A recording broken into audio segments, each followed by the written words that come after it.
창세기 21장에는 이삭이라는 아이가 또 사람이 이제 등장하게 됩니다.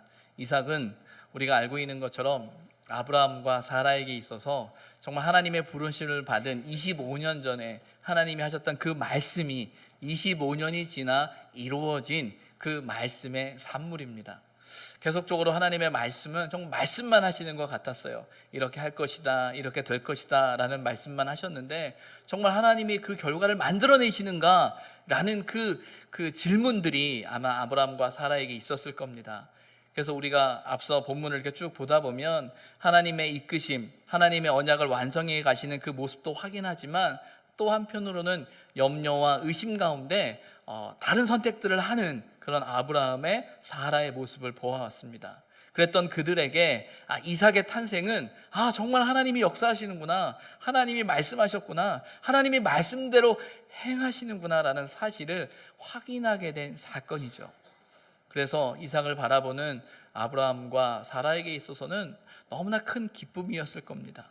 단지 내 아이를 얻었다라는 것을 뛰어넘어서 정말 하나님이 이렇게 역사하고 계시는구나, 이렇게 일하고 계시는구나, 이렇게 하시는구나 라는 사실을 확인하는 사건이었죠.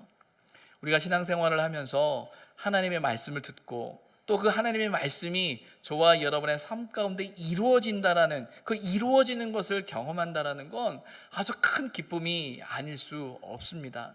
바라기는 저와 여러분 가운데 그런 은혜가 넘쳤으면 좋겠습니다. 나에게 말씀하신 하나님의 음성이, 하나님의 말씀이 저와 여러분의 삶 가운데 이루어지기를 소망합니다. 아브라함과 사라가 누렸던 그 기쁨도 오늘 본문을 보게 되면 잠시였음을 알게 돼요. 어찌 보면 그들이 가지고 있었던 이삭에 대한 큰 기쁨이 너무 컸기 때문에 어떤 면에서는 오늘 우리가 읽은 이 본문에 나오는 그 갈등이 큰 아픔으로 그들에게 다가왔습니다.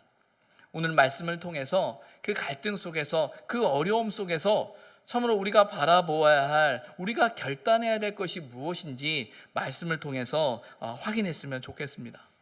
오늘 우리가 읽은 창세기 21장 8절부터 21절까지의 말씀은 크게 네 부분으로 나뉘어져 있습니다. 첫 번째는 8절부터 11절인데 아브라함이 큰 근심 가운데 빠지게 되었다는 거예요. 본문 8절을 보게 되면 아이가 자라매 젖을 떼었다라고 되어져 있습니다. 이스라엘에 있어서 젖을 떼었다라고 말하는 그때는 대략 아이가 한 3살 정도 되었다라는 거예요. 그때 그 아이가 젖을 떼었다라는 큰 기쁨에 큰 잔치를 베풀게 됩니다. 오늘 본문에서도 아브라함도 마찬가지예요. 큰 잔치를 베풀었어요. 큰 기쁨이죠. 그리고 많은 사람을 초대해서 이 기쁨을, 정말 하나님의 놀라운 역사를 함께 나누려고 또 나누고 있습니다. 그런데 바로 그런 잔치 자리에 불미스러운 일이 벌어졌어요. 모든 이에게 보여진 것이 아니라 사라의 눈에 어떤 일이 눈에 띄었다라는 겁니다. 그 일이 무엇입니까? 하갈의 아들 이스마엘이 자신의 아들 이삭을 놀리는 장면을 확인하게 된 거예요. 여러분, 본문을 보게 되면 이삭과 이스마엘의 나이가 어떻게 되는지 아십니까? 이삭은 몇 살이에요 지금? 한 3살 정도 됐다라고 추정할 수 있는 거고요. 그러면 이스마엘은요? 이스마엘은 아브라함이 86세에 얻었다라고 했기 때문에 이스마엘과 이삭의 나이 차이는 한 14살 정도 납니다. 그러면 3살에 14살을 더하면 17살인 거예요. 이스마엘은 17살, 그리고 이삭은 3살인 거죠. 근데 그 이스마엘이 이삭을 놀렸다라고 말하는 것은 단지 장난을 쳤다라는 게 아니에요. 거기에는 그의 감정이 담긴 거예요. 말 그대로 이삭이라는 존재에 대한 불안함이 이스마엘에게 담겨져 있었던 거죠. 그 마음에 있는 거예요. 그의 마음속에 시기와 질투가, 더 나아가서는 자신이 원래는 상속자인데 이제 이삭이 태어남으로 인해서 그 상속권을 빼앗겼다라는 불안함, 또 인간적인 속상함이 이스마엘에게 있었던 거죠. 그것이 그 놀리는지라라는 그 표현 속에 다 담겨진 거예요. 그런데 문제는 그것을 누가 본 겁니까? 사라가 본 거죠. 사라가 본 거예요. 사라가 그 상황을 보자마자 그가 지금까지 묻어두었던 감정이 한 번에 드러납니다. 무엇이었냐면 자기가 아기를 낳을 수 없을 때는 그나마 하갈을 통해서 낳은 그 아들, 그 자녀가 상속자이려니라는 생각을 하면서 견뎌왔어요. 그런데 하나님께서 하나님의 언약을 사라를 통해 이루셨거든요. 나도 아이를 낳았다라는 거예요. 내 자식이 있다라는 거예요. 그런데 그 귀한 자식을 누가요? 여종의 아들 이스마엘이 놀리는 모습을 보면서 참을 수 없었던 거죠. 당장 아브라함에게 달려갑니다. 하는 말이 여종과 그 아들을 내쫓으라라고 이야기해요. 이 부분의 모습을 보면서 참 사라라는 사람의 마음이 단호했다. 어찌 보면 그 마음에 쌓였던 감정이 컸구나라는 사실을 확인하게 됩니다. 더 이상 함께 할 수 없다라는 거죠. 이어지는 11절에 사라의 그런 말을 들은 아브라함의 모습이 나옵니다. 뭐라고 나오냐면 그의 아들로 말미암아 매우 근심이 되었다라고 되어 있어요. 여기서 근심은 그 사라가 그렇게 말했기 때문에 야 이거 어떻게 하면 좋아 라는 차원의 근심의 문제가 아니고요, 그 마음에 깊은 불쾌감과 분노가 일었다라는 마음을 이렇게 완곡하게 표현한 거예요. 왜 그러냐면 본문에 나온 것처럼 그의 아들로 말미암아, 그의 아들이 누구예요? 이스마엘이거든요. 그 이스마엘 때문에 그가 더 큰 마음에 화가 난 거예요. 사라가 그렇게 말했다라는 것이 너무나 불편한 거고 너무나 화가 났다라는 것이죠. 왜 그러냐면 비록 여종이었던 하갈을 통해 낳은 아들이지만 아브라함에게 있어서는 자신의 아들이거든요. 내 아들이라고 생각했거든요. 창세기 17장 18절에 보게 되면 이스마엘에 대한 아브라함의 마음이 나오는데 이렇게 표현하고 있어요. 이스마엘이나 하나님 앞에 살기를 원하나이다. 하나님께서 사라를 통해서 자녀를 주겠다라고 말씀하셨을 때 믿지 못했어요. 그가 바랬던 거는 하나님, 저는 그저 이 아들만으로도, 그리고 이 아들과 함께 하나님 앞에서 살아가겠습니다 라는 것은 이 아들로 족합니다 라는 그의 마음이 담겨져 있는 거예요. 그만큼 이스마엘을 많이 사랑했죠. 어떻게 그 아들을 내쫓아 버리느냐, 어떻게 그 아들을 보내야 하느냐, 그에게는 큰 문제가 된 거예요. 큰 고민이 있는 거예요. 갈등이 있는 거예요. 하나님께서 이삭을 주셔서 너무나 행복하고 너무나 감사했는데 도리어 이것이 그 가정에 큰 문제로 자리 잡게 되는 것을, 그 문제를 야기시키는 것을 보게 되는 거죠. 어떻게 이 문제가 해결될 수 있을까요? 이어지는 12절과 13절은 바로 그렇게 고민하는 아브라함을 향한 하나님의 말씀을 확인하게 됩니다. 12절에 보게 되면 이렇게 말씀하세요. 내 여종으로 말미암아 근심하지 말라. 아브라함이 크게 근심하며 걱정하며 정말 분노하며 이걸 어떻게 해야 되나, 어찌 보면 사라가 너무 미웠을지도 모르겠어요. 왜 꼭 그렇게 해야 되는가 라는 생각이 그의 마음을 사로잡았을지도 모릅니다. 그런데 이어지는 하나님의 말씀이 이렇습니다. 사라가 내게 이른 말을 다 들으라. 오늘 말씀의 제목이기도 하죠. 내게 이른 말을 다 들으라. 어떤 말이에요? 사라가 너에게 말한 대로 그렇게 하라라는 거예요. 이 말이 아브라함에게 위로가 됐을까요? 이 말을 들었을 때 그래요? 하나님도 그렇게 생각하세요? 그럼 나도 그렇게 할게요 였을까요? 아마 아브라함은 더 큰 절망이었을 거예요. 하나님, 당신마저도 그렇게 말씀하시면 어떻게 합니까? 라는 거죠. 때로는 우리 이럴 때가 있습니다. 그렇게 해야 되는 걸 알아요. 알거든요. 아는데 그 말을 다른 사람이 했을 때, 다른 사람이 그 말을 했을 때 정말 듣기 싫을 때가 있어요. 그렇게 말하지 않아도 내가 그렇게 하려고 하는데 그 말을 그 사람이 했기 때문에 더 괴로울 때가 있다라는 거예요. 어찌 보면 우리 안에는 그 청개구리 정신이 있어요. 하라고 그러면 더 하기 싫어요. 어찌 보면 아브라함의 마음속에는 그런 마음이 더 일어났을지도 몰라요. 하나님께서 그렇게 말씀하셨기에 그렇게 해야 되겠다라는 생각을 하면서도 그의 마음속에 허락이 안 되는 거죠. 이어진 말씀을 보게 되면 하나님이 분명히 이야기하세요. 이삭에게서 나는 자라야 내 씨라 부를 것이다. 내 마음을 알지만 그러나 이삭을 통해 낳은 자녀가 너의 자녀다. 이삭을 통해 낳은 자녀를 통하여 하나님의 언약을, 너를 향한 언약을 이루어 가실 것이다 라고 말씀하시는 거죠. 하나님께서도 이 또한 단호한 모습으로 말씀하고 계세요. 그런데 이어지는 13절에 보게 되면 하나님께서 말씀하시죠. 그러나 여종의 아들도 내 신이 내가 그로 한 민족을 이루게 할 것이다 라고 말씀하세요. 하나님께서 아브라함에게 다시금 확인시켜 주십니다. 그래, 내 마음 안다. 내가 힘든 거 알고 내가 이스마엘을 어떻게 생각하는지 알아. 하지만 내 언약은 이삭을 통한 낳은 자식을 통해 이루어질 거야.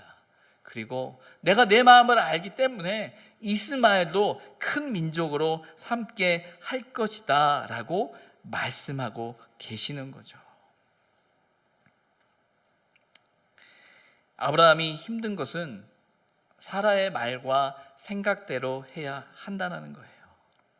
그거 말고 다른 것도 있을 터인데 라는 생각이 드는데 하나님조차도 아니다 라고 말씀하는 거죠. 이때 우리는 어떻게 해야 합니까? 하나님이 말씀하시는 것처럼 사라의 말을 들어야 합니까? 사라의 말로 그렇게 해야 합니까? 여기서 우리가 놓치지 말아야 되는 것은 무엇이냐면 하나님의 계획과 뜻에 대한 신뢰가 우리에게 있어야 한다는 거예요. 창세기 17장 20절에 보게 되면 하나님께서 이미 이스마엘에 대한 약속의 말씀을 하고 계시는데 제가 읽겠습니다. 이스마엘에 대하여는 내가 내 말을 들었나니 내가 그에게 복을 주어 그를 매우 크게 생육하고 번성하게 할지라. 그가 12두령을 낳으리니 내가 그를 큰 나라가 되게 하려니와. 이 일이 일어나기 전에 이미 하나님께서 아브라함에게 말씀하신 거예요. 그를 큰 민족으로 삼을 것이다. 그러나 내 언약은 이삭을 통해서 나타나게 할 것이다 라는 거예요. 어찌 보면 이 사라의 모습을 바라보면서 우리는 인간적인 분노와 때로는 너무나 매정하다, 어떻게 저럴 수 있어 라는 생각을 가질 수도 있어요. 그런데 그의 말을 들어야 한다라는 이 하나님의 말씀을 볼 땐 우리는 야, 하나님도 너무하시지 라는 생각을 할 수도 있습니다. 그런데 여기서 중요한 것은 무엇이냐면요, 아브라함이 사라의 말을 듣는다라는 것이 아니고요, 하나님의 뜻이 거기에 있다라는 것을 바라보아야 한다라는 겁니다. 우리는 이 모습을 보면서 사라의 행동을, 사라의 말을 합리화하는 것이다 라고 우리는 생각해서는 안 돼요. 사라의 감정과 사라의 말과 사라의 행동은 그의 몫이에요. 중요한 건 뭐냐면 하나님께서는 그 어려운 상황 가운데서도 하나님의 뜻을 이루어가고 계신다라는 거죠. 하나님의 손길이 있다라는 거죠. 하나님의 역사가 있다라는 사실을 우리는 놓치지 말아야 한다라는 거예요. 하나님의 말씀을 보면서 성경의 많은 사건과 이야기를 보면서 놓치지 말아야 되는 것은 단지 우리의 감정과 우리의 생각으로 왜 그렇지? 라는 관점만 가져서는 안 됩니다. 그 뒤에 숨겨진 하나님의 손길을, 하나님의 역사를, 하나님의 일하심을 우리는 놓치지 말아야 한다는 거예요. 사람의 연약함과 악함을 합리화하려는 것이 아니고요, 굽어진 길을 살피시고 그 길을 평탄하게 하시는 하나님을 볼 수 있어야 한다는 거예요. 그래서 잠언 5장 21절에 보면 이런 말씀이 있습니다. 대저 사람의 길은 여호와의 눈 앞에 있나니 그가 그 사람의 모든 길을 평탄하게 하신다. 사람의 길은 여호와의 눈앞에 있다라는 거예요. 하나님이 보고 계신다라는 거예요. 하나님께서 그것을 살피고 계신다라는 거예요. 그리고 하나님께서 헤아리신다라는 거예요. 평탄하게 하시겠다라는 것이죠. 아브라함은 그 하나님의 말씀을 듣고 이어지는 14절 이하에 보게 되면 떡과 물 한 가죽 부대를 그에게 짊어지우고 하갈을 내보내게 됩니다. 하나님의 말씀을 듣고 알겠습니다 하나님, 하나님의 뜻이면 내가 순종하며 그래 하겠습니다 라고 하면서 하갈과 이스마엘을 떠나보내죠. 아마 떠나보내는 그 마음도 찢어졌을 겁니다. 괴로웠을 거예요. 우리는 이제 나중에 창세기 22장에 가서 그 아브라함이 이삭을 바쳐야 되는 사건을 우리는 맞이하게 될 겁니다. 참으로 놀라운 결단이고 정말 그의 큰 믿음을 상징하는 사건이죠. 그런데 알아야 돼요. 아브라함은 이삭만 하나님 앞에 바친 게 아닙니다. 아브라함은 이삭을 바치기 전에 이스마엘을 이미 하나님 앞에 드렸어요. 이스마엘도 아브라함에게 있어서는 너무나 중요한, 너무나 사랑하는 아들이었어요. 그 아들을 광야로 내보내야 한다라는 그 결단이 그에게 있었다라는 거죠. 하나님의 말씀에 순종해서 그리 했습니다. 하나님의 말씀에 순종해서 그렇게 했으면 하나님이 이스마엘을 살피셔야죠. 하나님이 하갈을 살피셔야죠. 그러나 14절부터 16절까지 나오는 말씀을 보게 되면 그들이 직면하는 현실을 보게 됩니다. 하갈이 브엘세바 광야에서 방황했다고 되어 있어요. 가죽 부대의 물이 다 떨어졌다고 되어 있어요. 이제 곧 죽을 시간만을 기다리는 상황 앞에서 엄이 된 하갈의 입장에서는 아들이 죽어가는 것을 참아보지 못해 멀리 떨어져서 애통하고 눈물을 흘리고 있다라고 되어져 있는 거예요. 아니, 하나님 말씀대로 했으면, 하나님 말씀대로 떠나보냈으면 하나님이 책임지셔야죠. 하나님 그렇게 하셔야죠. 왜 이들이 이렇게 고통을 당해야 합니까? 왜 이들이 이렇게 어려움을 당해야 합니까? 라고 우리는 질문하게 됩니다. 그런데 우리는 놓치지 말아야 되는 것이 있습니다. 아브라함이 이스마엘을 떠나 보냈기 때문에 하나님이 이스마엘을 붙드셨다는 사실을 기억해야 한다는 거예요. 어떤 면에서 하갈과 이스마엘은 아브라함이라는 그 그늘 아래 있었어요. 그 그늘 아래 편안했어요. 그 그늘 아래 있어야 살 수 있다라고 생각했어요. 그런데 하나님은 하갈과 이스마엘을 아브라함의 그늘 아래 두지 않고 다른 그늘로 옮겼어요. 어느 그늘로 옮기고자 합니까? 하나님의 그늘로 옮기신 거예요. 물론 이 과정 가운데는 어려움이 있습니다. 고통이 있었고 아픔이 있었고 괴로움이 있었고 눈물이 있었어요. 근데 중요한 건 아브라함의 그늘이 아닌 하나님의 그늘로 옮겨졌을 때 이스마엘이 될 수 있었던 거예요. 이스마엘을 통한 하나님의 놀라운 이적을, 역사를 이룰 수 있었다라는 사실을 우리는 기억해야 한다라는 거예요. 이어지는 17절 이하의 말씀을 보게 되면 하나님께서 그 어린아이의 소리를 들으셨다라고 되어 있어요. 그들의 방황을, 그들의 고통을, 그들의 눈물을 하나님이 보셨다라는 것입니다. 그리고 이어지는 18절에 보게 되면 하갈에게 이렇게 말합니다. 내 손으로 붙들어라. 그 우는 아이를 위로해라. 그를 달래라는 거예요. 왜요? 바로 그를 통해 큰 민족을 이루고자 하시겠다라는 거죠. 이제 내 그늘 안에서 내 뜻을 너의 삶 가운데 이루게 하시겠다라고 말씀하고 계시는 거예요. 여러분 어떠십니까?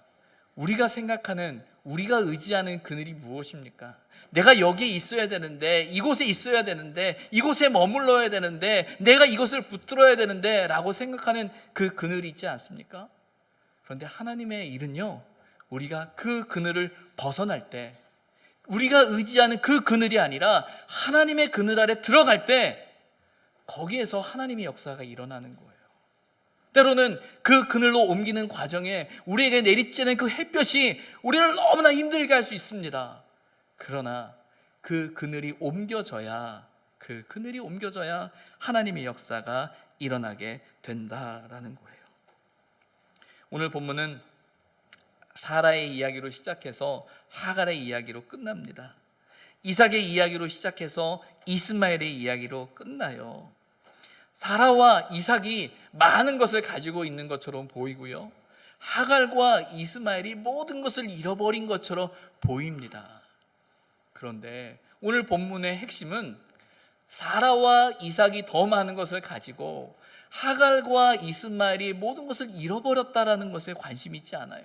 거기에 포커스가 있는 게 아니에요. 우리 눈에는 그것만 보일 수 있습니다. 사라와 하갈의 갈등을 보여질 수 있어요. 그러나 중요한 것은 그 갈등 속에 하나님의 역사가 있다라는 사실을 저와 여러분은 보아야 한다는 거예요.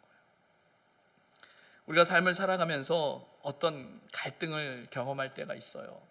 사람 때문에, 어떤 사건 때문에, 어떤 일 때문에 우리가 너무 괴로울 수 있어요. 그 일만 생각하면 우리가 너무 괴로울 수밖에 없는 그 현실을 경험할 때가 있다라는 거예요. 그런데 중요한 건 우리는 그 상황을 경험하는 저와 여러분은 그 상황 때문에 괴로울 수밖에 없지만 하나님께서는 그 과정을 통해 우리가 알지 못하는 놀라운 일들을 이루어가고 계신다는 사실을 저와 여러분은 믿음의 눈으로 보아야 한다라는 거예요. 그런 믿음의 고백이 우리에게 있다면 사라의 말이 단지 사라의 말이 아니라는 사실을 우리는 기억해야 한다는 겁니다. 사람의 말이, 어떤 사건이, 어떤 상황이 우리를 절망하게 하고 낙심하게 하고 우리를 너무나 힘들게 한다고 해도 하나님은 그 일을 통해 하나님의 일을 이루신다라는 믿음, 확신을 가지고 살아야 한다는 겁니다. 그리고 놓치지 말아야 되는 것은 무엇이냐면 하나님께서 하갈과 이스마엘과 함께하고 계신다는 사실을 우리는 기억해야 한다는 겁니다. 본문 20절에 보면 하나님이 그 아이와 함께 계시매 라고 되어 있어요. 20절에 나오는 그 아이가 누굽니까? 이삭이에요? 이스마엘이에요? 이스마엘이라는 거예요. 마치 이스마엘이 버려지는 것처럼 보이잖아요. 앞에서 보게 되면 이스마엘은 잊혀지는 것처럼 보이잖아요. 아니라는 거예요. 하나님이 기억하신다라는 거예요. 하나님이 붙드신다라는 거예요. 그럼 무엇입니까? 이삭을 통한, 이스마엘을 통한 하나님의 계획이 있는 겁니다. 이삭을 통한 하나님의 뜻이 있고요, 이스마엘을 통한 하나님의 뜻이 있어요. 그런데 우리는 어떤 식으로 생각하냐면 이삭이냐 이스마엘이나 둘 중에 하나를 선택해야 된다고 생각하는 거예요.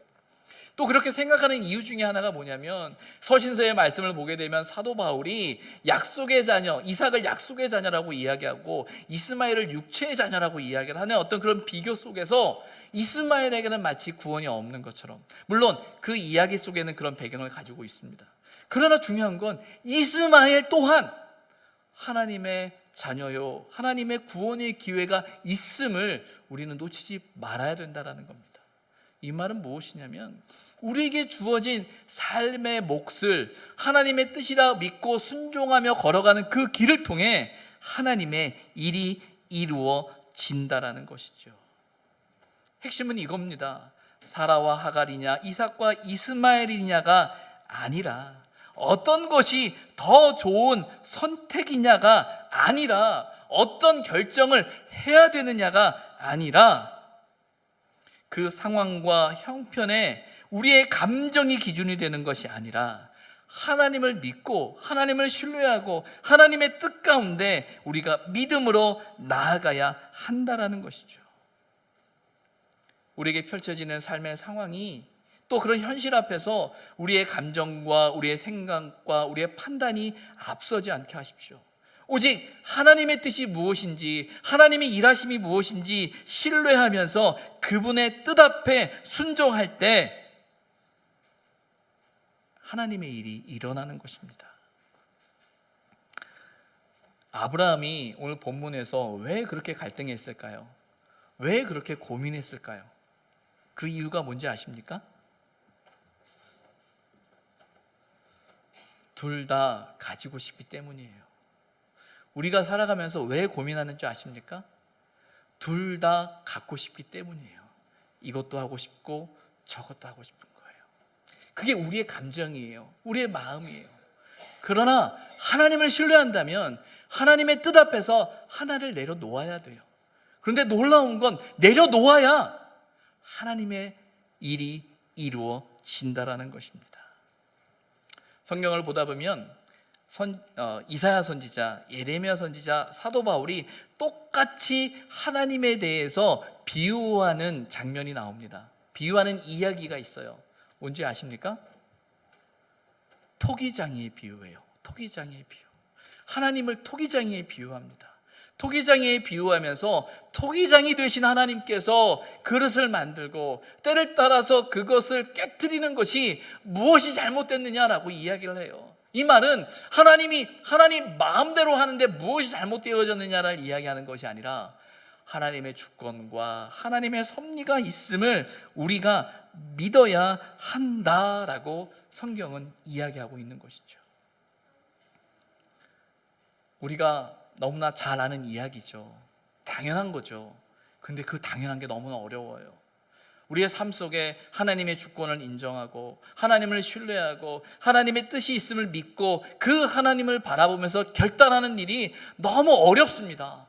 그런데 결단할 때, 그 하나님을 신뢰할 때, 그리고 선택할 때, 그리고 결정할 때 하나님의 역사가 일어나게 된다는 사실을 우리는 기억해야 한다는 거예요. 오늘 우리에게 들려지는 하나님의 말씀이 무엇입니까? 내게 이른 말을 다 들으라 라고 말씀하시는 우리 각자에게 주시는 그 말씀이 무엇입니까?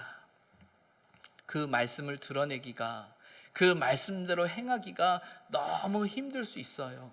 그러나 여러분 믿으시기 바랍니다. 하나님의 뜻이, 하나님의 계획이, 하나님의 역사하심이 그곳에 있음을 우리는 기억해야 한다는 거예요. 때로는 우리의 연약함 가운데 빚어진 갈등과 어려움이 일어날 수 있어요. 그로 인해서 우리가 감수해야 할 어떤 부분이 있을 수도 있습니다. 그러나 하나님의 역사가 있음을 잊지 마시기 바랍니다. 하나님의 붙드심을, 하나님의 함께하심을, 하나님의 지키심을, 하나님의 동행하심을 믿으시기 바랍니다. 그리고 하나님 앞에 순종하시기 바랍니다. 내가 감당해야 할 십자가라면 그것을 믿음으로 받아들일 때 우리가 알지 못한 놀라운 구원의 역사를 이루어 가실 그 하나님을 경험하는 저와 여러분의 삶이 되기를 주님의 이름으로 부탁을 드립니다. 기도하겠습니다.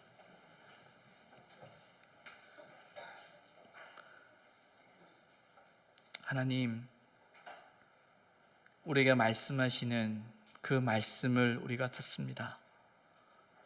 때로는 참으로 감당하기 힘든 하나님의 말씀입니다. 그러나 하나님, 우리의 감정이나 우리의 생각이나 우리의 형편을 따라 행하지 않게 하시고 하나님을 신뢰함으로 하나님의 일하심을 믿으며 결단하며 믿음으로 살아갈 수 있는 우리의 삶이 되게 하여 주옵소서. 예수님의 이름으로 기도드립니다. 아멘.